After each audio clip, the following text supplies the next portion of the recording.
So you want to make more money, huh? You're just a broke little loser, sitting in your broken little home, driving your broke little car, and you can't afford anything. Well, this is the video for you. Welcome back to Strongman Personal Finance, everybody. We got to talk about my journey and how I got $20,000 of raises in a year and a half. And I'm going to tell you the story, and then I'm going to see if it clicks with you what you have to do to get raises. And trust me, it's pretty simple to understand if you pay attention. A lot of you are low IQ though, but just kidding. All right, so let's go ahead and dive into the story. So I was working at NASA. Oh, yeah, that's amazing. Oh my God. Government job. And I decided to quit. I hated my boss. Hated the work. It was boring. You didn't do anything. You just sat there like a bump on a log. You just got paid for nothing. Freaking scam. So I quit NASA. And for a week or two, I actually didn't have a job lined up. I was like, I just left NASA. I just quit. And eventually I found this job in my local area. It was a local tax firm. So they hired me, we'll say for $40,000. That's not how much they hired me for, okay? They hired me for $40,000. And then, you know, I worked there. I did a tax season with them.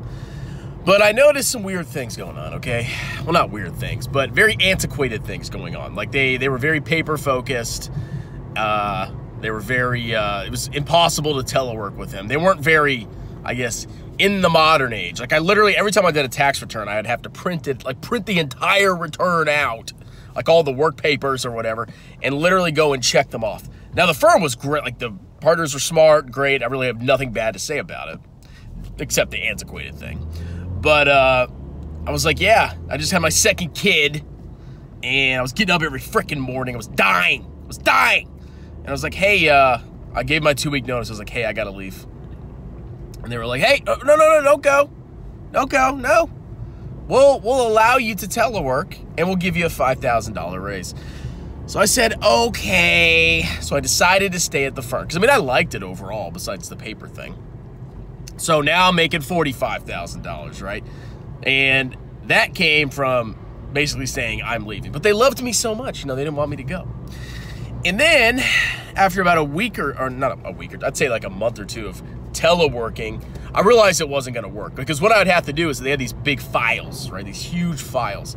And you'd have to carry them from the firm out to your car, put them in your car, take them home, and, you know, unpack the files from your car. And these are big files. I'm not talking about like, oh, it's just a folder. No, it's like a big freaking file. So I'd have this like huge, like clownish stack of files in my hand when I'd walk in the house. But I'd have to do that every day. It was just a freaking pain.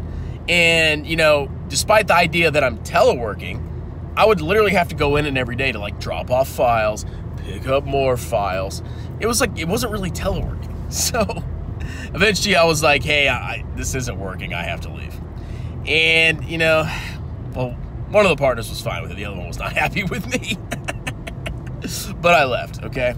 So then I actually had a new job lined up, which actually paid me $5,000 more. So now I'm at $50,000, okay?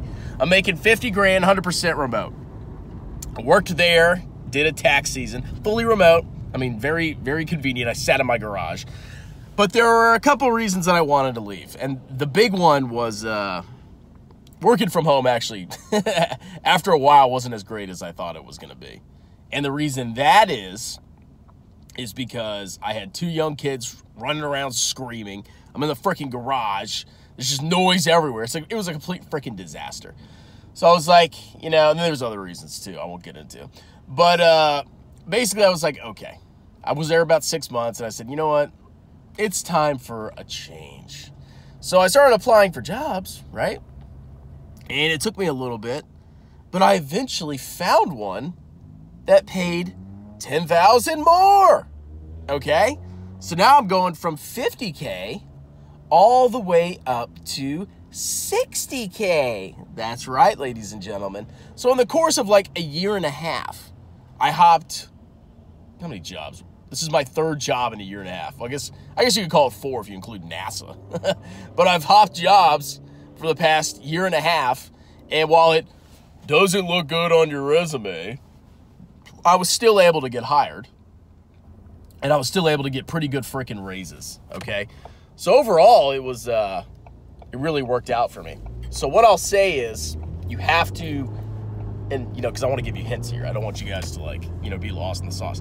You have to consider leaving your employer to get a raise. It's a lot easier to leave, go somewhere else and say, hey, this is what I made before. This is what I made after. This is what I want to make at the new place. And if they hire you, great. If they don't, see ya, go to the next one. But you have to leave. I mean, because even when I stayed at my last firm, if I was still working at that first local tax firm that I was working at, I would be making $45,000 instead of $60,000. So now I'm making $15,000 more a year than I would have because I moved around and went somewhere else. So that's the main way to do it, okay? You can't, even if you love your job, I mean, maybe if you love it that much, you know, and it pays the bills, okay, maybe consider staying there because there's something to be said for having a good work environment. But overall, you have to, if you want to move, you gotta, or if you want to get raises, you gotta move around. You can't stay stagnant because once they lock you in at a certain rate, you might get, you know, a raise here, 3%, 5% here, but you're freaking stuck, okay? But then again, like, you know, you don't want to be job hopping too much. You know, you want to at least stay in a role long enough to where you kind of can move on to the next theoretical level, okay? So in my roles, I was an accountant, just straight up accountant. And even though I've hopped jobs a couple times, now I'm a senior accountant, okay? So at least I moved up the pecking order in the corporate world if that's what you want to do, okay? So I'm a senior accountant, and I mean, honestly, I'm probably going to stay here a while because you still have to get some experience in your role. You can't just be like hop, hop, hop, hop, hop, and think you're just going to hop your way from staff accountant to CFO just by changing jobs. Obviously, you need experience in your role. And if the role, I mean, if you really like the company and you actually get promoted there, okay, maybe you stay. You don't have to hop necessarily, but if you really think you're just going to be stuck somewhere and there's really no opportunities for promotion, yeah, you kind of have to do that, okay?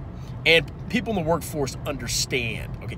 Obviously, people want to make more money. And if you're stuck in a position where you're not going to move up anywhere, you got to do it, okay? So that's my story. What do you think about it? You guys jealous of my huge, well, it's not 60K. I just kind of made it up. But I did get 20K of raises. And eventually, you know, maybe the next hop, like if I go from here to a manager, if I get promoted in position, I don't know. Maybe I'll get another 20K raise and we'll talk about it. We'll do another video. All right, thanks for tuning in. I got to go to work because I'm a little worker bee. I'm working the Matrix. I'm a loser. I have a job. Talk to you later.